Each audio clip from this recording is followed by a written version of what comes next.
ये टमाटर सामान्य नजर आते हैं, लेकिन है नहीं। इनमें से आधे से ज्यादा जादुई ताकत रखते हैं, विटामिन डी देने की ताकत।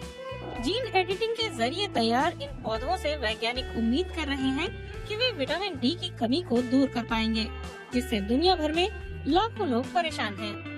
ब्रिटेन की एक रिसर्च टीम ने टमाटरों में जीन एडिटिंग को अंजाम दिया है। यहाँ आप देख सकते हैं कि फील्ड ट्रायल में हम जंगली टमाटर और हमारा एडिट किया हुआ टमाटर साथ साथ उगाते हैं। देखकर आप दोनों में फर्क नहीं बता सकते।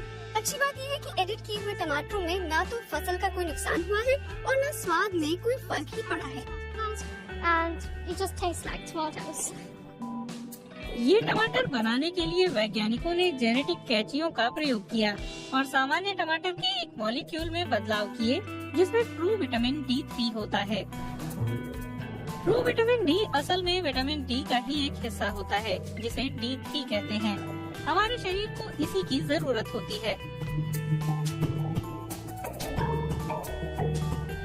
आमतौर पर टमाटर की कोशिकाओं में मौजूद एंजाइम ट्रू विटामिन की मदद से अन्य मॉलिक्यूल बनाते हैं, जिसे कोलेस्ट्रॉल कहा जाता है। लेकिन जेनेटिक कैची एंजाइम की इस प्रक्रिया को बीच में ही रोक देती है, यानी ट्रू विटामिन D3 वैसा ही बना रहता है और इसका इस्तेमाल विटामिन डी बनाने में किया जा सकता है।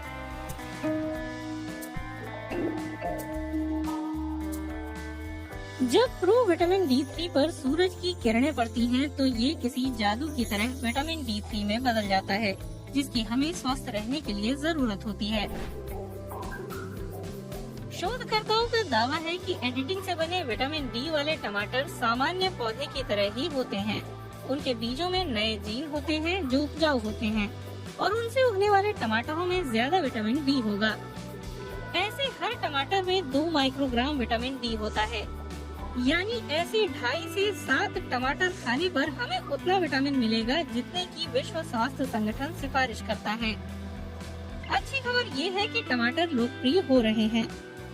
2021 में दुनिया भर में टमाटर का 18.9 करोड़ मीट्रिक टन उत्पादन हुआ, जो चीनी और केले से ज्यादा है।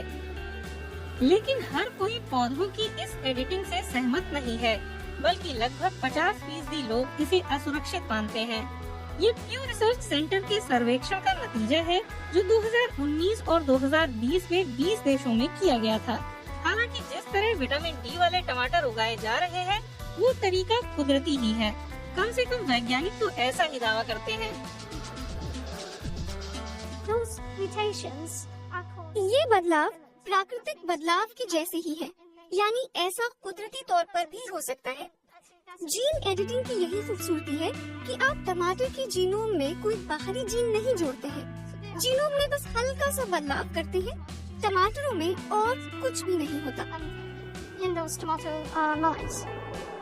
नए टमाटर अब जमीन में उगाए जा रहे हैं, ताकि पता चल सके कि उनमें कोई दोष तो नहीं और उनकी फसल कितनी होती है। उन्हें इंसानों पर भी परखा जा रहा है, ताकि जांचा जा सके कि उन्हें विटामिन डी का पोषण मिल रहा है या नहीं। अगर नए टमाटर सफल हुए तो विटामिन डी की कमी दूर करने में अहम भूमिका निभा सकते हैं। Vitamin deficiency. विटामिन डी की कमी पूरी दुनिया में एक बड़ी स्वास्थ्य समस्या है। विकसित और विकासशील देशों में करीब 1 अरब लोग इससे ग्रस्त हैं। दूसरी दिक्कत ये है कि हमारे पास विटामिन डी, खासकर विटामिन D3 के स्रोत के रूप में बहुत कम खाने की चीजें हैं। Vitamin D3. खाने की कुछ ही चीजों में समुचित मात्रा में विटामिन डी होता है, जैसे कि मछली या अंडे।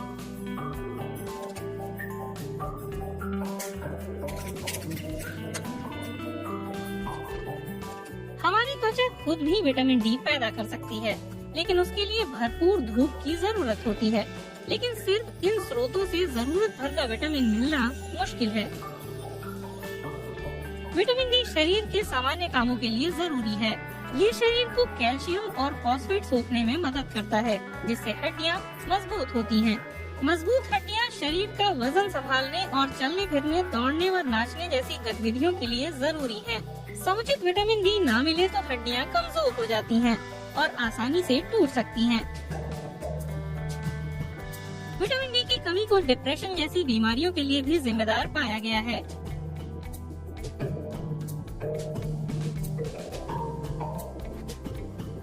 अब वैज्ञानिक उम्मीद कर रहे हैं कि नए टमाटर बहुत से लोगों की मदद कर सकते हैं। People with darker pigmented skin. गहरे रंग की त्वचा वाले लोगों को UVB लाइट सूखने में दिक्कत होती है, जहाँ से विटामिन डी मिलता है। इसीलिए अफ्रीका में रहने वाली आबादी में विटामिन डी की ज्यादा कमी पाई जाती है। Deficiency rate in their population. शोधकर्ता जीन एडिटिंग तकनीक को अलग अलग तरह से इस्तेमाल करने के तरीके खोज रहे हैं। The past were engineered. जो तरीका टमाटरों के लिए अपनाया गया है, वही मिर्च, आलू और बैंगन आदि में भी संभव है। यानी इन सब्जियों को भी एडिट करके इनमें विटामिन D3 की मात्रा बढ़ाई जा सकती है। फिलहाल हम इसी पर काम कर रहे Sort हैं। of work we are carrying out at the moment. हालांकि अभी इनके क्लिनिकल ट्रायल्स बाकी हैं। उसके बाद भी कोई गारंटी नहीं कि विटामिन डी की कमी से जूझ रहे बहुत से लोग इन्हें खाएंगे। लेकिन ये टमाटर अगर सफल रहते हैं तो उम्मीद है कि दुनिया में कम लोग विटामिन डी की कमी से जूझेंगे।